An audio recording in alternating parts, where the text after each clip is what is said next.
বিএনপির সন্ত্রাসীরা অতর্কিতভাবে হামলা চালায় জামাত ইসলামী এবং ইসলামী ছাত্র শিবিরের কিছু দায়িত্বশীলের উপরে। সে হামলায় সে স্থানেই প্রায় 5 জন ভাই আহত হয়। তার মধ্যে কিছু ভাইরা আছে গুরুতর, তাদের অবস্থা, মাথায় আঘাতপ্রাপ্ত হয় এবং চেস্টে আঘাত লাগে, তারা হাসপাতালে ভর্তি হয়েছে। আমরা এই হামলার তীব্র নিন্দা জানাই। আর ইতিমধ্যে আপনারা খেয়াল করেছেন, সারা দেশে প্রায় 230-এর অধিক মানুষকে তারা ইতিমধ্যে হত্যা করেছে আন্তঃকন্দলের কারণে। বিশেষ করে তারা তাদের ক্ষমতা ভাগাভাগি, সম্পদ ভাগাভাগিকে কেন্দ্র করে, চাঁদাবাজিকে কেন্দ্র করে তারা এই ঘটনাগুলো ঘটাচ্ছে।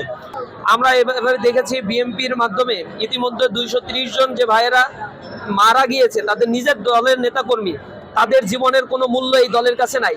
এরা একটা সন্ত্রাসী সংগঠনে পরিণত হয়েছে।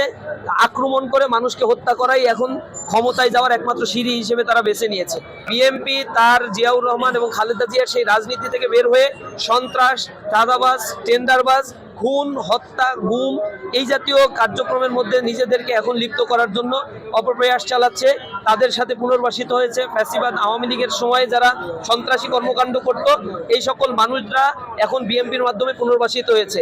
মিডিয়ার মাধ্যমেও আমি তাদের কাছে বার্তা পৌঁছাতে চাই, এই জাতীয় হীন কার্যক্রম যদি তারা অব্যাহত রাখে, জুলাই বিপ্লবে ছাত্র জনতা যেভাবে জীবন দিয়ে আওয়ামী ফ্যাসিবাদকে বিতাড়িত করেছে, তেমনিভাবে আবার এই জুলাই যোদ্ধারা জেগে উঠবে এবং তাদের সকল অপকৌশলগুলোকে নস্যাৎ করে দেবে ইনশাআল্লাহ।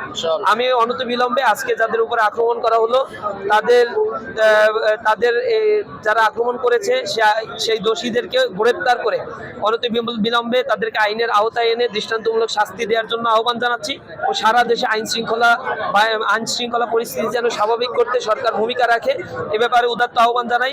অন্যথায় যে কোনো উদ্বুদ্ধ পরিস্থিতির জন্য সরকারকেই দায় নিতে হবে এবং এই নির্বাচন কমিশনকেই দায় নিতে হবে।